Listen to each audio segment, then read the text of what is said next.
A point of contact, ബന്ധം സ്ഥാപിക്കുന്ന കണ്ണി. എ പോയിന്റ് ഓഫ് കോണ്ടാക്ട് എന്ന് പറയുന്നത് നമ്മൾ ദൈവവുമായിട്ടുള്ള ബന്ധം സ്ഥാപിക്കുന്നതിന് കർത്താവ് നമുക്ക് തന്നിരിക്കുന്ന നിയമപരമായ ഒരു പ്രക്രിയയാണ് കമ്മ്യൂണിയൻ.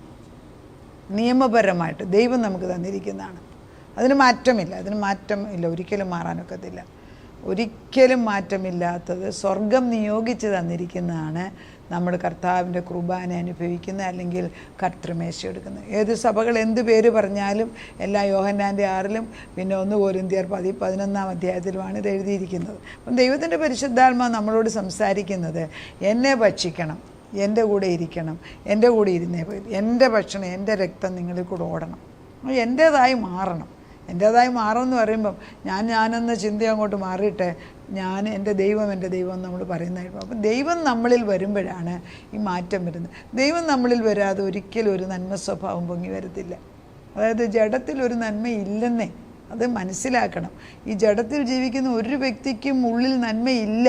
പിന്നെ സമൂഹത്തെ പേടിച്ച് നമ്മൾ കുറേയൊക്കെ അത് നന്മയല്ലതാനും. കർത്താവ് പറയുന്നത് അങ്ങനെ ചെയ്യുന്നത് നിൻ്റെ നന്മ പ്രവൃത്തി കറ പിടിച്ച ജീർണവസ്ത്രമാണ്.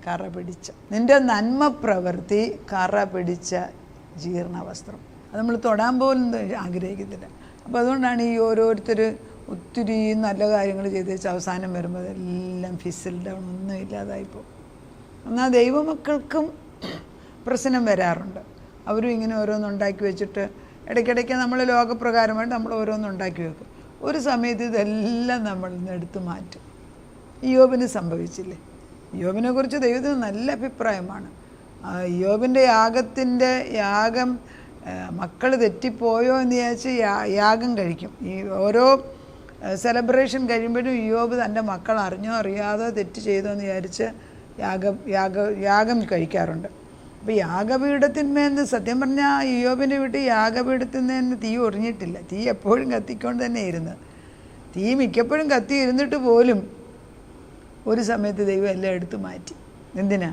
ഇവൻ്റെ വിശ്വാസം ഉറപ്പുള്ളതെന്നറിയാം. അപ്പോൾ ഇയ്യോബിനെ പരീക്ഷിച്ച ദൈവം എല്ലാ വിശ്വാസികളുടെയും ജീവിതത്തിൽ ദൈവം നേരത്തെ നമ്മളുണ്ടാക്കിയതോ ദൈവം തന്നതോ ആയിക്കോട്ടെ എടുത്തു മാറ്റും.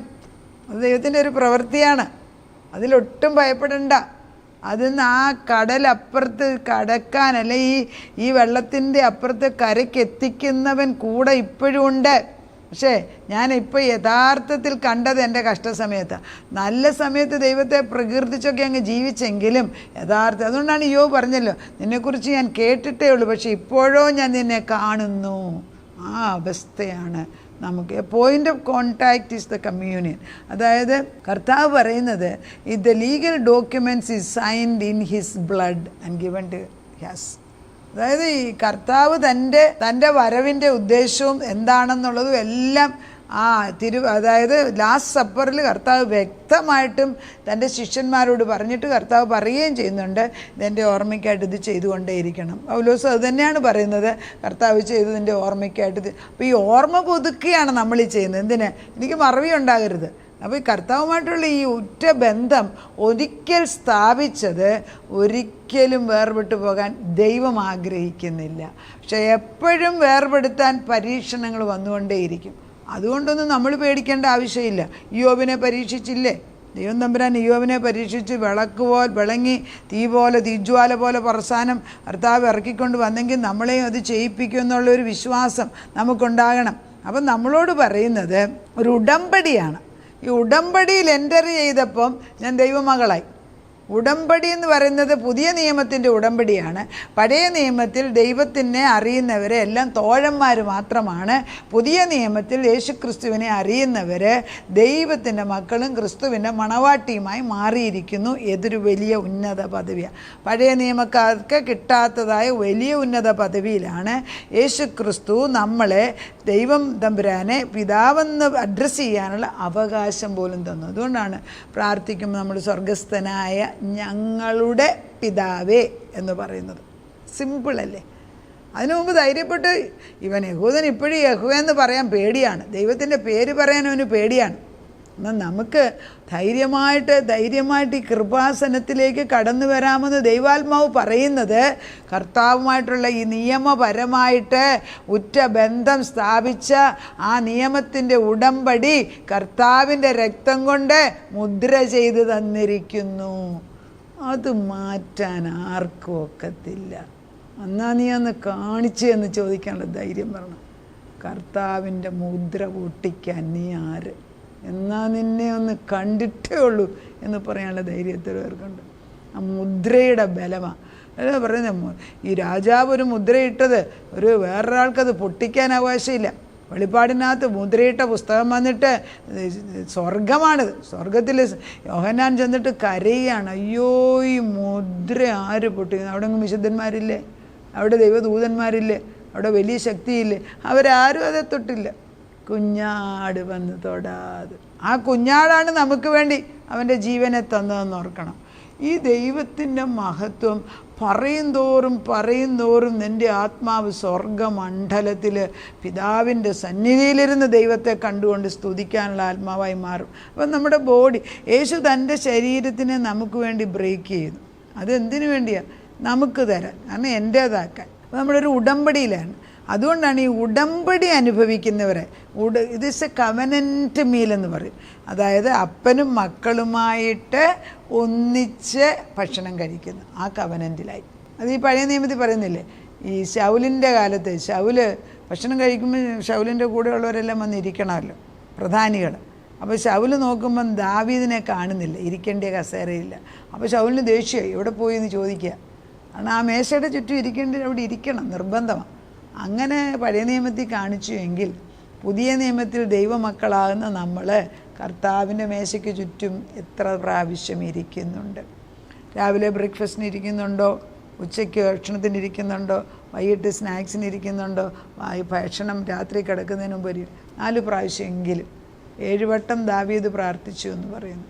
എത്ര പ്രാവശ്യം നമ്മൾ ആ മേശയ്ക്ക് ചുറ്റും ഇരിക്കും? പക്ഷേ it's A command, it's an order from the living God. വേദപുസ്തകം എടുത്ത് അവൻ്റെ മുമ്പിൽ ചെന്നിരിക്കുക. നിങ്ങൾ എവിടെയെങ്കിലും ആയിക്കോട്ടെ, ഏത് മുറിയിലെങ്കിലും ആയിക്കോട്ടെ, അവൻ്റെ വചനം എടുത്ത് വായിക്കുമ്പോൾ അവൻ്റെ സാന്നിധ്യം വരും. കംഫർട്ടബിളായിട്ട് ഇരുന്നിട്ട് വായിച്ചാൽ മതി. നമ്മളിപ്പം കാല് മേളി വെച്ചിട്ട് വേദപുസ്തകം വായിച്ചെന്ന് പറഞ്ഞാൽ അതിനകത്തൊന്നും ഒരു തെറ്റുമില്ല. എൻ്റെ ഹൃദയം കൊണ്ട് വചനം വായിക്കാൻ തുടങ്ങണം. നമ്മൾ ആത്മാവിൽ വചനം വായിക്കാൻ തുടങ്ങണം. എനിക്ക് ആത്മാവിൽ വായിക്കുമ്പോൾ ദൈവം നമുക്ക് ദൈവത്തെ ബഹുമാനിക്കുക, ആദരിക്കുക. എങ്ങനെ വായിക്കണം, എങ്ങനെ കിടക്കണം, എങ്ങനെ പ്രവർത്തിക്കണം. ഇപ്പോൾ അച്ഛൻ പറഞ്ഞു, ഓരോ വ്യക്തിക്കും. ഒരു രോഗിയോട് എഴുന്നേറ്റിരുന്ന് പ്രാർത്ഥിക്കാൻ പറഞ്ഞാൽ ദൈവം പറയൂല. നീ കിടന്നുകൊണ്ട് പ്രാർത്ഥിച്ചാൽ മതി. നിനക്ക് ആരോഗ്യമുള്ളവനോട് കർത്താവ് പറയുന്നത്. സോൾജിയറിനോട് പറയാം, നീ യുദ്ധം ചെയ്യുമ്പോഴും പ്രാർത്ഥിക്കാൻ പറയും. ഇല്ലേ? യൂതന്മാർ യുദ്ധം ചെയ്യുന്നതിൻ്റെ ഇടയ്ക്ക് ഒരു ഡാൻസ് ചെയ്യുന്നത് കണ്ടിട്ടുണ്ടോ? അവരാരും കിടന്നുകൊണ്ടല്ല പ്രാർത്ഥിക്കുന്നത്. അന്നേരം ഒരു നൃത്തം ചെയ്ത് ഡാൻസ്. അപ്പോൾ ഓരോ സിറ്റുവേഷനിൽ എന്താണ് അവർ ചെയ്യുന്നത് നമ്മൾ വിധിച്ചിട്ട് ആവശ്യമില്ല. പക്ഷേ ദൈവത്തിൻ്റെ പുസ്തകം എടുത്ത് വായിച്ചില്ല എങ്കിൽ നീ ഒന്നും പഠിക്കത്തില്ല. പഴയ നിയമത്തിലെ പാപങ്ങളെ കവർ ചെയ്യുക മാത്രമാണ്. പുതിയ നിയമത്തിൽ യേശു ക്രിസ്തുവിൻ്റെ രക്തത്താൽ നമ്മുടെ പാപങ്ങളെ എന്നേക്കുമായിട്ട് തുടച്ചു മാറ്റുകയാണ്. അപ്പം നമ്മളോട് പറയുന്നത് feed the church of God, അതായത് കർത്താവിൻ്റെ രക്തം കൊണ്ട് മുദ്ര ചെയ്ത് നമ്മളെ ദൈവവചനത്തിൽ ഉറപ്പിക്കുക. എബ്രായ ലേഖനം 9:12 പറയുന്നത് നമുക്ക് ക്രിസ്തുവിൽ കൂടെ ഇറ്റേണലായിട്ടുള്ള റിഡംഷൻ, വീണ്ടെടുപ്പ് ലഭിച്ച മക്കൾ, വീണ്ടെടുക്കപ്പെട്ട ജനം എന്നൊക്കെ നമ്മൾ പാട്ട് പാടും. ഈ വീണ്ടെടുക്കപ്പെട്ട ജനത്തിന് എങ്ങനെയാണ് രോഗം വരുന്നത്? അത് നമ്മൾ പറയുമ്പോൾ അതിനൊക്കെ ജസ്റ്റിഫിക്കേഷനും പറയും. എല്ലാവർക്കും രോഗം വരും, പാപമാണ്. പക്ഷേ സത്യത്തിൻ്റെ ആത്മാവ് വരുമ്പോൾ ഇതൊന്നും കറക്റ്റല്ല. അതായത് ദൈവവചനം ഉള്ളിടത്ത് നമ്മൾ ആത്മാവ് നിൽക്കുന്നിടത്ത് രോഗം കയറാൻ എങ്ങനെ? പഴുത് വന്നു, അത് പഴുത് വരരുത്, അതാണ് സത്യം. പിന്നെ മനുഷ്യന് സംഭവിക്കുന്നത് മനുഷ്യൻ്റെ ബലഹീന സ്വഭാവം. ദൈവത്തിന് കുഴപ്പമില്ല. The variable is V. ദൈവത്തിന് കോൺസ്റ്റൻ്റാണ് വചനം. പക്ഷെ മാറുന്നത് നമ്മൾ അങ്ങോട്ടും ഇങ്ങോട്ടും. ഇപ്പോൾ എനിക്ക് ഉപവസിക്കാൻ തുടങ്ങി, ഞാൻ ചിലപ്പോൾ ഉപവസിക്കും, മിക്കപ്പോഴും ഞാൻ ഉപവസിക്കും. ചില ദിവസം എനിക്ക് ഒത്തിരി ക്ഷീണം വരും. അപ്പോൾ ഞാൻ പറയും ഞാനിന്ന് കഴിക്കാൻ പോവാം, ഭർത്താവിനോട് കഴിക്കണമെന്ന് പറയത്തില്ല. എന്നാൽ ചില ദിവസം പറയും ഞാൻ കഴിക്കുന്നില്ല ഭർത്താവെന്ന് പറയും. എന്നാൽ എൻ്റെ കൂട്ടുകാരുണ്ട്, അവരോട് ഭർത്താവ് പറയും ഉപവസിക്കാൻ പറയും. അപ്പോൾ ഞാൻ ചോദിക്കും അവരോട്, നിങ്ങൾ എത്ര ദിവസം കഴിയും? അതെന്നോട് കർത്താവ് 3 ദിവസം എന്നാണ് പറഞ്ഞ് ഞാൻ തുടങ്ങിയിരിക്കാന്ന് പറയും. ഒരു ദിവസം കഴിയുമ്പോൾ അവർ നിർത്തും. അപ്പോൾ ഞാൻ ചോദിച്ചു നിങ്ങൾ നിർത്തിയോ? അത് കർത്താവ് ഇന്നലെ പറയും, നീ അത് മതി എന്നു പറഞ്ഞു. അവർ കേൾക്കുന്നുണ്ട്, അവരത് കേൾക്കുന്നുണ്ട്. നമ്മൾ എന്ത് ചെയ്താലും ദൈവശബ്ദം കേൾക്കുന്നില്ലെങ്കിൽ നമ്മൾ എന്തിനാ വെറുതെ ഉപവസിക്കുന്നത്? ആരെ പ്രീതിപ്പെടുത്താനായി നമ്മൾ ചെയ്യുന്നത്? എബ്രായ ലേഖനം 9:12 പരിശുദ്ധാത്മാവ് കൂടെ നിന്ന് പഠിപ്പിക്കുകയാണ്. ഇത്ര വ്യക്തമായിട്ട് ക്ലിയറായിട്ട് പഠിപ്പിച്ചിട്ട് നമ്മൾ പഠിക്കത്തില്ല എന്നൊരു വാശി പിടിച്ചാൽ ദൈവം എന്തോ ചെയ്യും? അന്ന് അറിയാൻ വയ്യാത്തവന് പറയാമെങ്കിൽ സിമ്പിളായിട്ട് ദൈവം കടന്നു വന്ന് അത് ശിശുവിനെ പോലെ പഠിപ്പിച്ചു തരുന്നുമുണ്ട്. എബ്രായ ലേഖനം 9:12 ഇങ്ങനെയാണ് വായിക്കുന്നത്. കൂടാരത്തിൽ ആട്ടുകൊറ്റന്മാരുടെയും പശുക്കിടാക്കളുടെയും രക്തത്താലല്ല, സ്വന്തം രക്തത്താൽ തന്നെ ഒരിക്കലായിട്ട് വിശുദ്ധ മന്ദിരത്തിൽ പ്രവേശിച്ചു എന്നേക്കുമുള്ള ഒരു വീണ്ടെടുപ്പ് സാധിച്ചു. ഉണ്ട്, ക്രിസ്തുവിൻ്റെ രക്തം ഒരിക്കലായിട്ട് ചൊരിഞ്ഞു തന്നതിനാൽ അവിടെ ഒരു വീണ്ടെടുപ്പ് സാധിച്ചു എന്ന് ഞാൻ വീണ്ടും വീണ്ടും പറഞ്ഞുകൊണ്ടിരുന്നാൽ പോരെ? എനിക്ക് സംശയമുണ്ടെങ്കിൽ സംശയമുണ്ട് കർത്താവ്, എനിക്കിതിനകത്ത് ഇച്ചിരി പ്രയാസമുണ്ടെന്ന് ചോദിച്ചാൽ കർത്താവ് വീണ്ടും പഠിപ്പിക്കും. നമ്മളോട് ദൈവം പറയുന്നത് the old man is dead, the new man has emerged. അതായത് ഈ കർത്താവിൻ്റെ മുമ്പിൽ ഞാനാകുന്ന വ്യക്തി മരിച്ചെന്ന്, ജന്മതിന്മയുടെ വൃക്ഷത്തിൻ്റെ ചുവട്ടിൽ നിന്ന് വളർന്നതെല്ലാം പറിച്ചെടുത്ത് ദൂരെ കളഞ്ഞിരിക്കുന്നു. പകരം ദൈവത്തിൻ്റെ ആത്മാവിലുള്ളതിലേക്ക് കർത്താവിൻ്റെ ജീവവൃക്ഷത്തിൽ നിന്ന് തരുന്നതിന് നിലനിൽപ്പുണ്ട്, അതിനൊരു പ്രസക്തിയുണ്ട്, അതിലെനിക്കുള്ളിലൊരു ഉറപ്പുണ്ട്. ആ ജീവവൃക്ഷത്തിൽ നിന്ന് ഭക്ഷണം കഴിക്കാതെ രോഗം മാറത്തില്ല, മരണം മാറത്തില്ല. കർത്താവിന് വേണമെങ്കിൽ കർത്താവ് പറഞ്ഞില്ലേ, കുഞ്ഞാടിൻ്റെ രക്തം പുരട്ടാതെ സംഹാരദൂതൻ മാറത്തില്ലെന്ന് പഴയ നിയമത്തിൽ പറഞ്ഞെങ്കിൽ, അതായത് ഓരോ വീടിൻ്റെയും കട്ടിലപ്പടിയിലും ഉമ്മരപ്പടിയിലും രക്തം കൊണ്ട് മുദ്രയിടുകയാണ്. ആ മുദ്രയിട്ട് അന്ന് ആ മുദ്രയിട്ടില്ലേലും കുഴപ്പമില്ലെന്ന് യേശു പറഞ്ഞു, ഇല്ലല്ലോ. സ്വർഗത്തിലെ അപ്പച്ചൻ മോശയോട് പറഞ്ഞു, ഓരോ വ്യക്തിയുടെയും ഭവനത്തിന് മുദ്രയിടണം. ഞാനിപ്പം പറയുന്നത് അങ്ങനെയാണ്, ഓരോ കുഞ്ഞുങ്ങളുടെ മേലെ മുദ്രയിടണം, ഓരോ ഭവനത്തിന് മുദ്രയിട്, ഓരോ സ്ഥാനങ്ങൾക്ക് മുദ്രയിട്. മുദ്രയിട്ടുപോയോ അവിടെ ദൈവത്തിൻ്റെ പരിശുദ്ധാത്മാവിൻ്റെ ശക്തി വരും. അനുസരണമാണ്. ഈ നമുക്ക് ആളുകളെ ഒന്നും മാറ്റാനൊക്കത്തില്ല ഒരിക്കലും, ഒരാളുടെ സ്വഭാവമാണ്. ഞാനീ പറയുന്നത് തന്നെ എല്ലാം ഒന്നും ആരും സ്വീകരിക്കണമെന്നില്ല. ആണ് എൻ്റെ അഭിപ്രായത്തിൽ നിന്ന് വ്യത്യാസമാണ്. ഞാൻ എന്നെ പഠിപ്പിച്ചതല്ലേ എനിക്ക് പറഞ്ഞു തരാനൊക്കത്തുള്ളൂ, ഞാൻ അനുഭവിക്കുന്നതല്ലേ എനിക്ക് പറയാനൊക്കത്തുള്ളൂ. അല്ലാതെ പറയുന്ന സുവിശേഷം എന്നാ സുവിശേഷം? തീക്കകത്ത് നിന്നാലും ഈ വെന്തു പോകാത്ത ഒരു തീയോ ആണ് എന്ന് കർത്താവ് കാണിച്ചെങ്കിൽ തീക്ക് അപ്പുറത്ത് കടന്ന് ഞാൻ യേശുവിനെ കാണണം. എല്ലാവരും പോകൂല, നമുക്കെല്ലാം പേടി. ഈ ഭയമെന്ന് പറയുന്ന ഒരു ദുരാത്മാവ് കയറിയത് ഏദൻ തോട്ടത്തിൽ വെച്ചാണ്. അതിനു മുമ്പ് അവർ ഓടിച്ചെല്ലുമായിരുന്നു. ഈ നന്മതിന്മയുടെ വൃക്ഷം കഴിക്കുന്നതിന് മുമ്പ് ദൈവത്തിൻ്റെ ശബ്ദം കേൾക്കുമ്പോൾ അവർ അങ്ങോട്ട് ഓടിയവർ നന്മതിന്മയുടെ വൃക്ഷം കഴിച്ചതിൻ്റെ ആ നിമിഷം തൊട്ട് അവർ തിരിച്ചോടാൻ തുടങ്ങി. ഇപ്പോഴും നമ്മളും തിരിച്ചോട്ടമാണ്. ദൈവം സ്നേഹത്തിൽ ഇങ്ങോട്ട് വന്ന് നമ്മളെ ആലിംഗനം ചെയ്ത് തൻ്റേതാക്കി മാറ്റുന്നതായിട്ട് കാണുക.